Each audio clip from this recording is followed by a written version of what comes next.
one of the many concepts or tools that the Buddha provided to help us achieve some lasting peace and calmness in life is a tool called sati, which is often poorly translated, invariably translated as mindfulness, which is a word that we rarely use in any other context.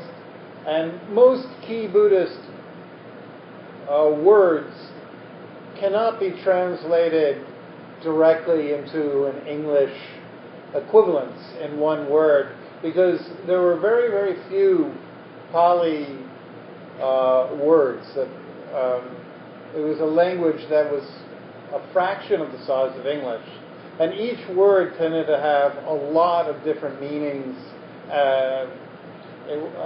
and a lot of different purposes, and was packed with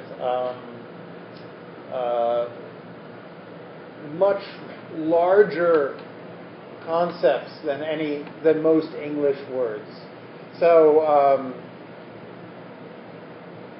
sati really means keeping something in your mind, keeping yourself aware of something to help you get a new perspective on life, to help you achieve a different way of viewing an experience.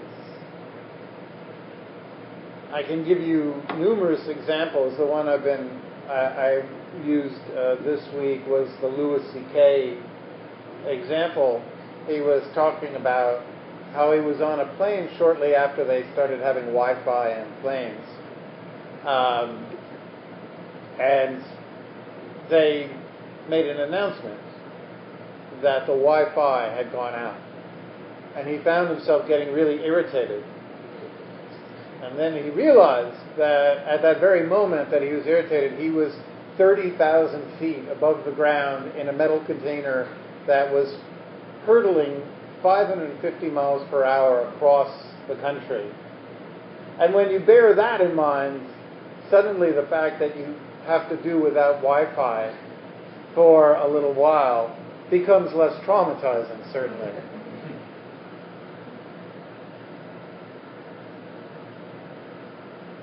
My mom used to have her own version of mindfulness or sati with me.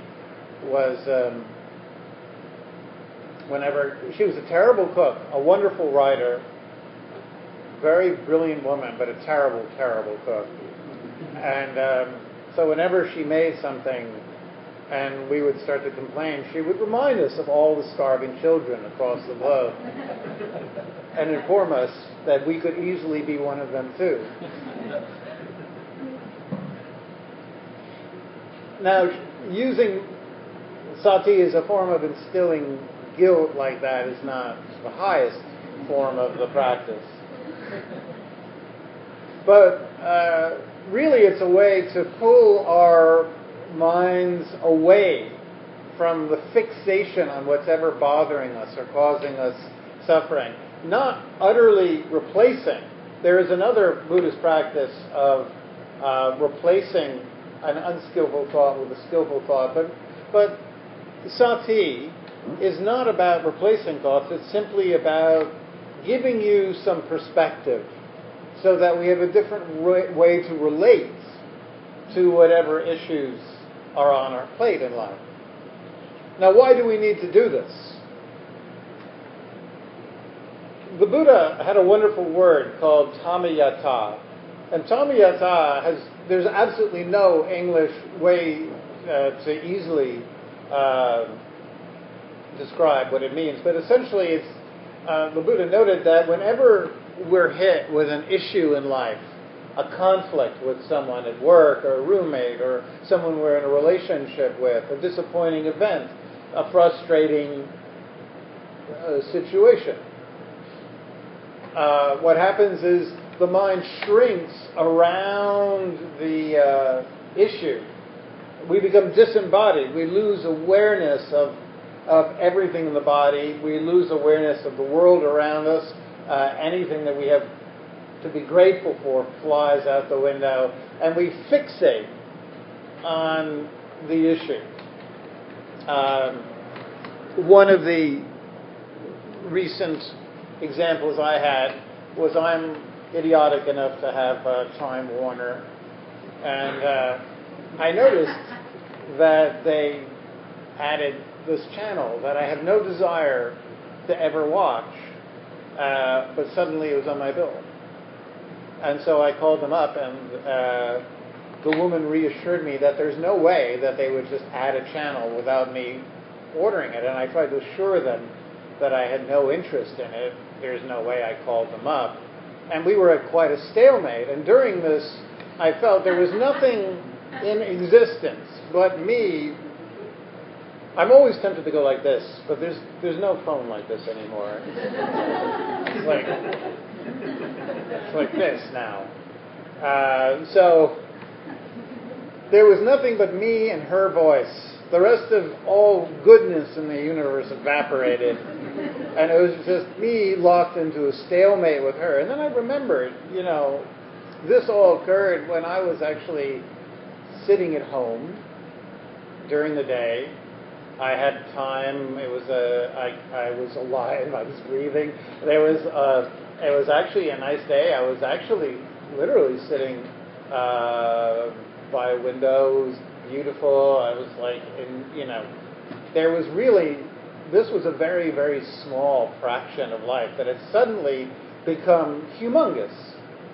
And like the ancient Chinese proverb, I like just saying those words, ancient Chinese proverb. It makes, whatever I'm about to say, you'll believe now.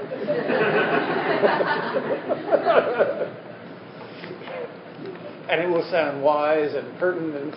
No, but there really is an ancient Buddhist saying, I know because I read it somewhere online, that if you pull a leaf close enough to your eye, it can appear larger than the moon. Which I took to mean if you really focus in on any problem or issue, it can seem to be the most important thing. And we can lose track of every other element in life, we lose track of everything to be grateful for. And so what happens with tamayata is in essence, it begins to exaggerate the importance. We lose perspective. And then what happens, the Buddha says, is because this issues become so large and so in front of us, we begin to take things personally. And this is called papancha.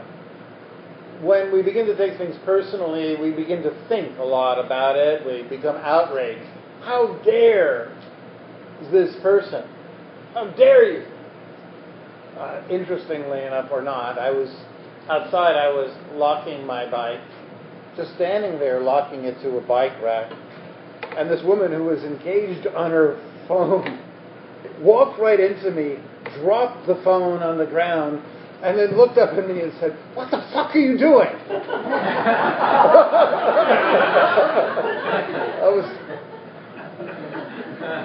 I'm standing here, and she was,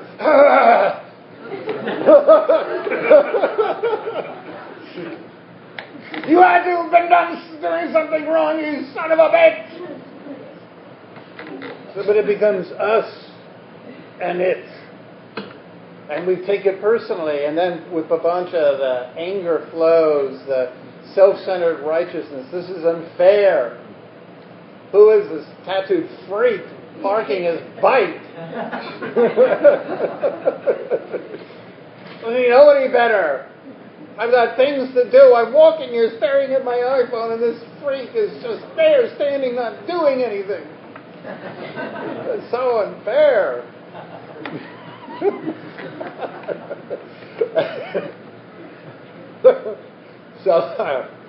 So that's what happens. We begin to experience what the Buddha called raga, which is we become bent out of shape, passionate, boiled over. You fill in the adjective. Agitated. The Buddha's word for that is kriya. So we become, the more we take things personally, the more the mind shrinks around the issue, the more we then fill up the mind with thoughts, and we begin to become very uncomfortable. And it becomes a state of, very quickly, of suffering. Now, we don't trust we don't like the idea that many things will resolve on their own. We don't like the idea that simply observing and doing nothing and just observing processes unfolding. We don't trust that. Not only does the mind not trust that, not only does the mind prefer to intervene, to become involved, to need to do something, but it's also the final essence of every single fucking job I've had in capitalism ever. Where you're rewarded for stress, for getting worked up, agitated. Everything needs to be fixed or solved. Everything is an immediate thing that needs to be addressed. And everything is framed with this perfectionist kind of, it has to be smoothly polished and look beautiful for the consumer. Any marks have to be hidden. I worked for a while I was getting my teacher training in the worst industry of them all, advertising. I used to love it when Bill Hicks, my favorite comedian, would say, if there's anybody out there in the audience who works in advertising or marketing, kill yourself. There you go. No, I know you think that's a joke, but it's not. Kill yourself. No, you're thinking, well, I'm being clever. I'm going for the anti-marketing thing. No, really, kill yourself. I used to just love that. Meanwhile, I was fucking working in fucking advertising. So, but anyway, a lot of jobs reward us for becoming fixated, obsessed, perfectionists. Everything has to be addressed now.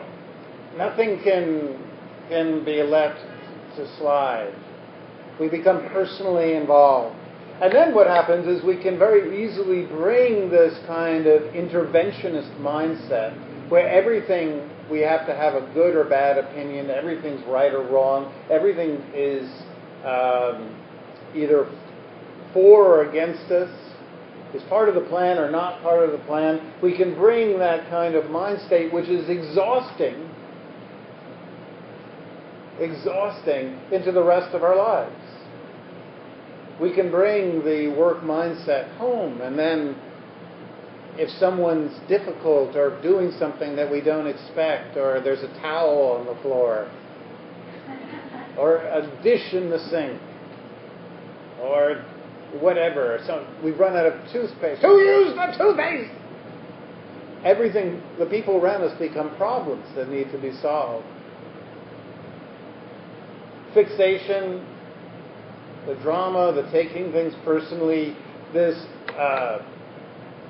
papancha mind state where everything has to be fixed, solved. There's nothing that if there's anything that's even momentarily inconvenient, it has to be dealt with.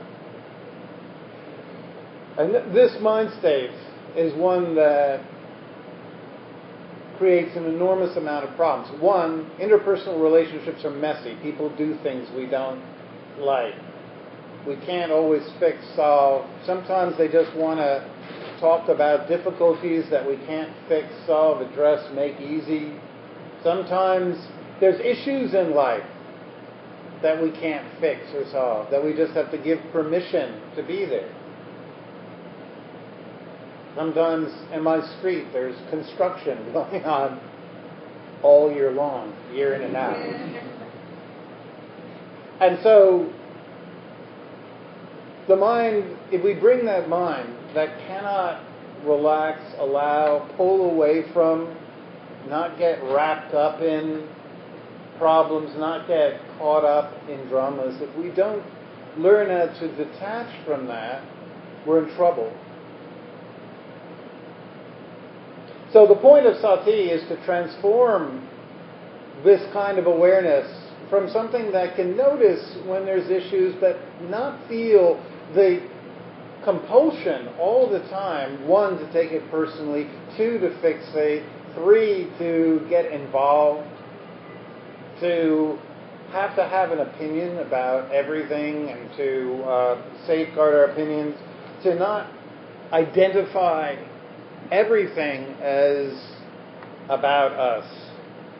It's a wonderful sutta, the Mahanama Sutta, where the Buddha goes at length to talk about this process. He talks about the goal is to have a mind that's aware, but doesn't feel, 1, raga, this sense of boiling over, being bent out of shape, being put upon, that knows what issues it has to address, but doesn't feel the compulsion to have to address it immediately, that can wait, can ask for help, can allow things to evolve on their own. Now, obviously, sometimes we can't do this at our jobs, but if you don't know how to do this at all, or if it's difficult to move into this mind state, then we can wind up constantly agitated by life. It's not established by getting rid of anything, but it doesn't allow a perfectionist or this has to be solved immediately. It's a safe container, in essence, that allows us to be with issues without being run down into the ground by them. One of the teachers I studied with, the great Ajahn Sucitto, talks about if we allow the ship of awareness to become just the size of that which it contains, it'll sink. You have to have a much more spacious awareness. And bearing things in mind make awareness much more spacious. So, I'm going to give you 3 different reflections. There are 10. But I've come to know from 10 years of teaching that if I give any more than 3 things to bear in mind, none of you will remember them the moment you reach the front door. I'll run into one of you at Whole Foods after this and you say, by the way, what was that list again? When's that podcast going to... Because there's 4 things on it. It's impossible to... So the gift of this stuff is trying to keep it to 3 or less. So the first is whenever we find ourselves embroiled, conflicted, engaged, caught up, it doesn't have to be with something external. Somebody external can be a nagging thought, a financial insecurity, a worry about not achieving enough in life. It could be any kind of obsessive thought that's latched hold, hooked the mind. The first thing is called Kayagata Sati. And the Buddha here is simply saying, whenever there's agitation in the mind, there will be in the body a correlating tightness, contraction. There will be a state of tightness.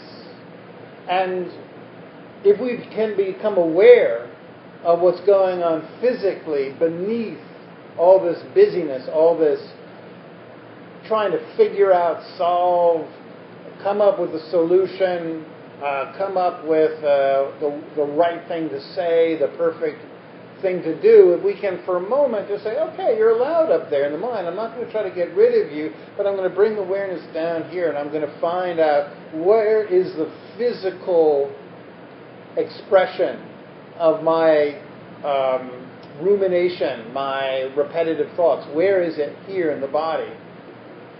And just locating it at first. So if it's a fear, if it's something we're frightened about, For instance, financial insecurity, it'll often be a tightness in the belly. If it's feeling disappointed with someone else, that tightness in the chest, anger at the unfairness of the world or other people, tightness in the jaw, muscles of the face, feeling overwhelmed, too many responsibility, obligations, the shoulders contracted and tight, the neck muscles tight. So we can bring awareness down and relax these contractions. We can actually begin to soften and create space around the agitation. We actually become able to be with the worry, the concern, but not have it dictate anymore that we have to only pay attention to it, or that we have to solve it. We can actually give it permission, because now that there's space around it, it doesn't force our hand, so to speak. I've done this through everything from working through difficult interpersonal experiences, through experiences with depression, allowing the thoughts to be there, finding them in the body, creating a safe space around them, and then breathing in, and as gently as I can begin to soften whatever is the physical experience. When you do this, there's a part of the brain called the insula that reports back to the midbrain, and it says to the brain, there's really not that much going on right now, because the body's comfortable, I'm breathing kind of a relaxed way. We don't need to get this bent out of shape. And what happens is the right hemisphere of the brain is very keyed into the insula. And if we tell the right hemisphere of the brain, you know what, we're not in that much of a threat after all. After all, the body's relaxed or the breath is calm. Then the right hemisphere begins to stop fixating.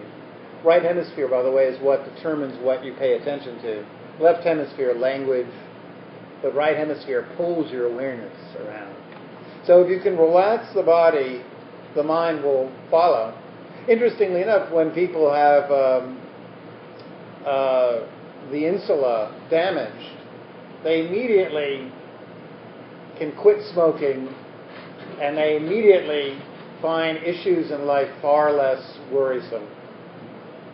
It's that part of the brain that just keeps us, that feeling that something's wrong.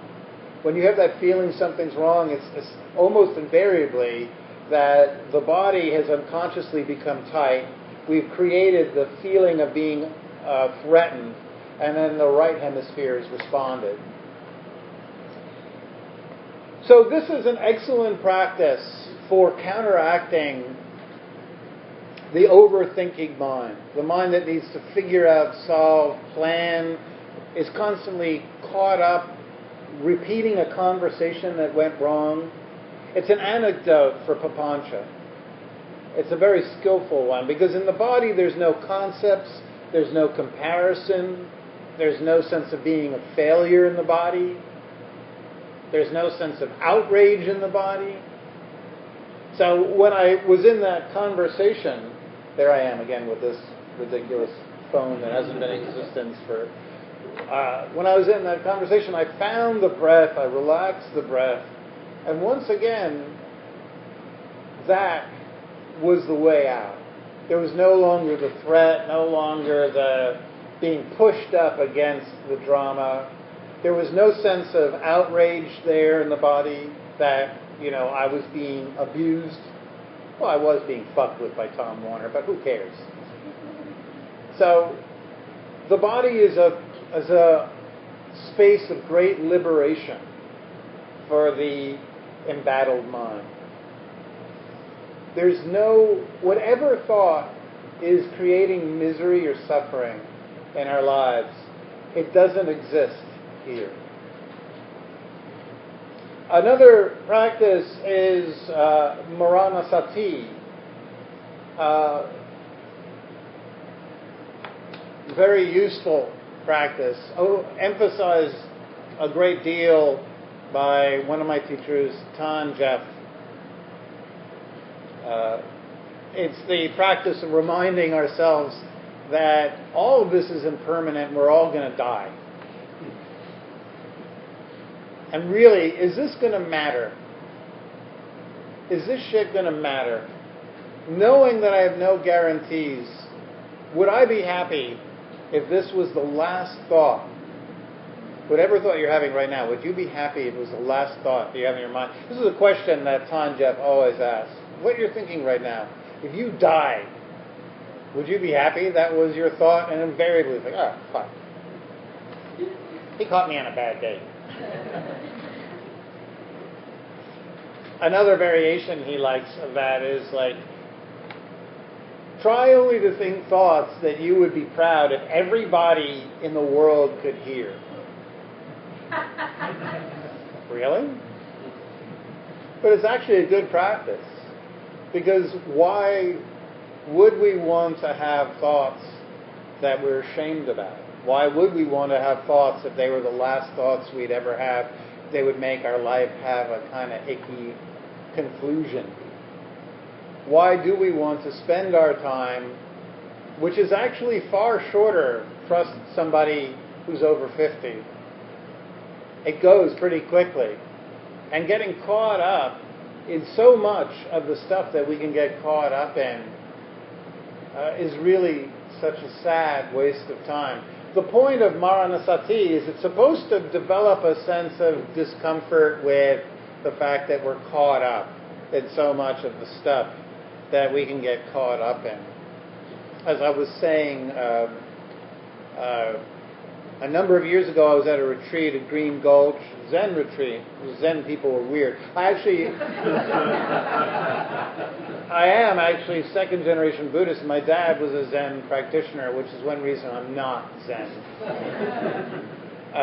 But he used to drag me to different zendos, and as a kid, meet all the different teachers. So I just was at this retreat, and midway through, after days of silence, somebody said, "I humbly remind you that you too are going to die."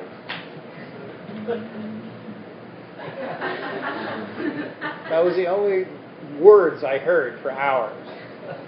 But as words go, they're kind of great. Because a lot of the time, you see, if I ran the world, instead of having like people in billboards where they're underpaid advertising bullshit, nail salons or whatever, I mean, they're fine. Nail salons are fine. I have no stake in that, whatever. But I would have people with billboards getting good money, and the billboard would say, "You too are going to die." And it would be right where people are going into the subway, rushing in at work in the morning. They'd have to acknowledge death every day. It's actually one of the Buddha's 5 skillful reflections. Every day, one of the 5 reflections is, I acknowledge I am of the nature to grow old, sick. I am going to die. And that actually is liberating. Because knowing that there's such permission to disengage from so much shit, especially the interpersonal stuff. You know, the fact that somebody didn't call us back or whatever. I mean, sure, if it's a pattern, we have to address interpersonal issues, but a lot of the times we get hooked by these things that we could just as easily, knowing the radical impermanence within which we all reside, we could let go of. The third skillful tool is meant to cultivate the opposite of Maranasati. Maranasati is meant to create a sense of, ew, I was thinking or bent out of shape about that. Santi Nusati, in its corollary Deva Nusatis, reflections on the times we've known great peace in our life. Thinking back of that time when you were relaxing outdoors with a friend, or you had just finished something you wrote or drew or that felt really good, a sense of togetherness with somebody that's important, or a feeling of just a feeling of being generous with other people or being helpful. Most of the actions that bring peace to the mind cannot be taken away by any frustrating event that happens in day-to-day life. We can get fired from a job, we can get a bill that's difficult to pay, we can have somebody do something unskillful, but in general, those actions, activities that brought us the greatest peace in life are not threatened by the stuff we get bent out of shape about. There's much less at stake than the mind would have us believe.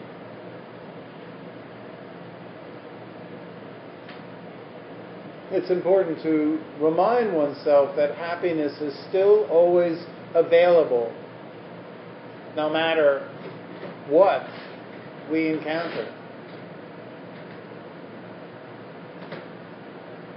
The corollary to this, by the way, is also Devanusati, which is reflecting on people in our lives that have been generous and kind to us. Sometimes we get caught up in the unskillfulness of other people. How could people be this way? How could they be so outrageous? And if we get too caught up in that, then we can begin to feel a sense of giving up on our interconnected, and our views can begin to turn hard and bitter. And so Devanusati, reflecting on the times people have been kind and generous, is very useful. None of this is meant to brainwash us. It's just to create space in the mind around the issues that hook us, that fixate, that create a kind of single-minded agenda where we can't see anything else, we can't see out of. These practices are meant to restore perspective. Now, one last note. In our day-to-day lives, it's very difficult to transition from the embroiled, overly involved mind state that we might often be in at work, and then to transition into a different state of mind that's more balanced, has a greater sense of perspective, it creates a safer container for experience. It's a difficult transition, so I like to myself have a ritual each day that allows me to make this transition. If I find myself caught up or snared, I like to go sit somewhere outside where the sensations are very rich and encompassing.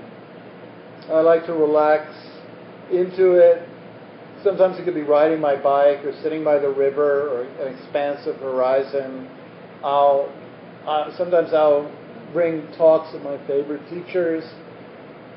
If you find it difficult to transition or to bring perspective in, have a ritual that allows you to let go of the clinging mind, that gives you permission to step back and let go of the dramas that took. So, I hope there was something of value in there. I thank you for listening. And now, for those of you who need to leave at this time, if you can remember to contribute so that we can pay the rent, I'd be very grateful. And then after we let people file out, we'll have time for a few questions.